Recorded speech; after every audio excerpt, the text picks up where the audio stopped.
मी श्रेयस पांडे, आपण पाहताय न्यूज 18 मराठी, आवाज महाराष्ट्राचा। आता बातम्या सविस्तररित्या पाहूयात। बीड नगर परिषदेमध्ये अवघ्या 6 महिन्यांपूर्वी स्थापन झालेल्या सत्तेसमोर राजकीय संकट निर्माण झालंय। सत्ताधारी गटातील नगरसेवकांमध्ये अंतर्गत असंतोष उफाळल्यानं नगरपालिकेमध्ये कधीही सत्तांतराची शक्यता आहे।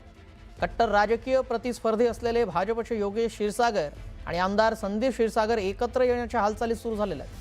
पालकमंत्री सुनेत्रा पवार यांच्या जिल्हा नियोजन बैठकीनंतर बीडमध्ये नव्या समीकरणांच्या चर्चांना उधाण आलंय। क्षीरसागर बंधूंशी राजकीय युती झाल्यास आमदार विजयसिंह पंडित यांना मोठा धक्का बसणार आहे। आता राजकीयरित्या आम्ही दोन वेगवेगळ्या विचारांमध्ये सध्या काम करत असलो तरी सुद्धा जर तशी काही परिस्थिती निर्माण झाली आणि जेणेकरून बीडकरांना आपल्याला या सगळ्या गोंधळातून काही व्यवस्थित चित्र निर्माण करून काम करून दाखवायची वेळ येत असेल तर त्या संस्थांचं जर आपल्याला त्या ठिकाणी त्या संस्था व्यवस्थित चालवायच्या असतील तर काय प्रस्ताव येतात काय नाही त्या प्रकारे आपण जो गोंधळ चालू आहे त्यामध्ये सगळ्याच्या संपर्कात आम्ही आहोत, त्यातून काही ना काही चांगलं निघेल। हे बघा, हा कौल लोकांचा अजितदादांकडे बघून दिलेला आहे आणि कौल दिल्यानंतर सुद्धा आम्ही बिनशर्त पाठिंबा दादांकडे बघून आम्ही दिलेला आहे की दादांच्या माध्यमातून तिथं कामं होतील। पण ज्या पद्धतीचा तिथं कारभार चालू आहे, पूर्ण चित्र हे लोकांसमोर आहे, हे चुकीचा कारभार तिथे चालू आहे। विकासाचा विषय असेल किंवा लोकांच्या अडचणी कामाचा जो विषय असेल तर आम्ही विचार नक्कीच करू। यानंतर पुढची बातमी पाहूया। काँग्रेसचे माजी प्रदेशाध्यक्ष नाना पटोले यांचा एक वादग्रस्त व्हिडिओ सोशल मीडियावर प्रचंड व्हायरल होतोय। कार्यकर्त्याने नाना पटोले यांचे पाय धुतल्यानं वाद निर्माण झाला।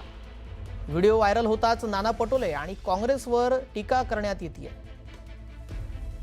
कार्यकर्त्यांकडून नाना पटोले यांचा पाय धुतानाचा हा व्हिडिओ आहे आणि हा व्हिडिओ सध्या समोर आला आणि त्यानंतर हा चांगलाच व्हायरल होतोय आणि त्यानंतर आता काँग्रेसवर आणि नाना पटोले यांच्यावर या व्हिडिओच्या मुद्द्यावरूनच आता टीका सुरू झालेली आहे।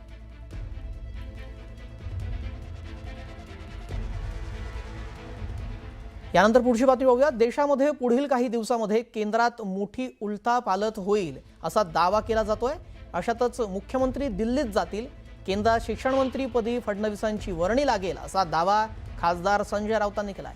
इतकंच नाही तर याबाबत पंतप्रधान मोदींनीही फडणवीसांशी चर्चा केली आहे आणि मनुष्यबळ विकास खात्याची जबाबदारी घ्यावी अशी सूचना मोदींनी फडणवीसांना दिली आहे असा दावा संजय राऊत यांनी केलाय। त्यावर शिवसेनेचे नेते उदय सामंत यांनी प्रत्युत्तर दिलंय। भाजपला काय करायचं आहे तो त्यांचा पक्षाचा निर्णय असेल असं उदय सामंत म्हणाले।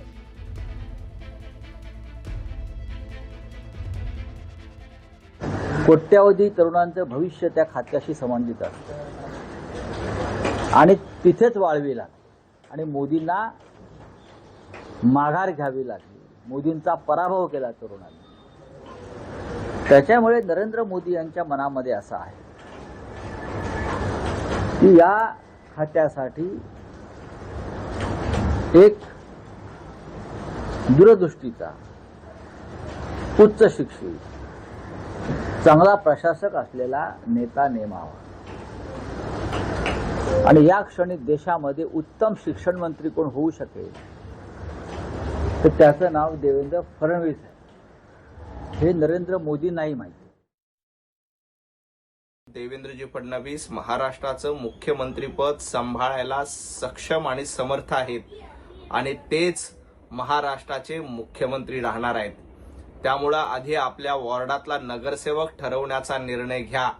उद्धवजी ठाकरे तुम्हाला नगरसेवक देखील ठरवू देत नाहीत, त्यामुळे भारतीय जनता पार्टीच्या मुख्यमंत्री पदाच्या नादी लागू नका। देशाचं शिक्षण मंत्री कोण होणार हे ठरवण्यासाठी नरेंद्र मोदीजी सक्षम आहेत। दरम्यान संजय राऊत यांनी जो दावा केला त्यांच्या या वक्तव्यावर शिवसेना नेत्यांनी काय प्रतिक्रिया दिली आहे तेही आपण पाहूया। चांगली स्टोरी आहे ती, त्याच्यामध्ये काय मी तर वाचत नाही सामना, पण मोदी शहांमधला संघर्ष, देवेंद्रजी तिकडे जाणार हे सामना ठरवत नाही, दोन नेते ठरवतात। त्याच्यामुळं त्यांचा तो वैयक्तिक भारतीय जनता पक्षाचा वैयक्तिक प्रश्न आहे, कोणी केंद्रामध्ये जायचं कोणी मुख्यमंत्री राहायचं हे काही सामनामधल्या सल्ल्यानं होत नाही।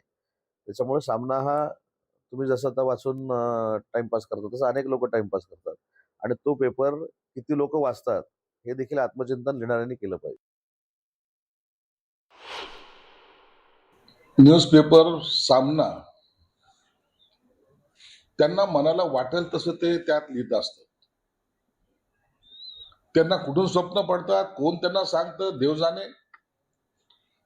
परंतु काहीतरी गेस करून त्याची बातमी बनवण्याचं काम संजय राऊत हे करत असतात.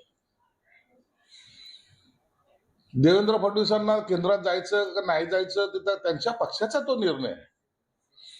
मोदी साहेबांनी काय निर्णय घ्यायचा किंवा अमित शहा साहेबांनी काय निर्णय घ्यायचा या बाबतीमध्ये संजय राऊतला विचारून कोणी काही सांगणार नाही किंवा यांना तो अधिकार नाही, यांना माहितीही नसतं.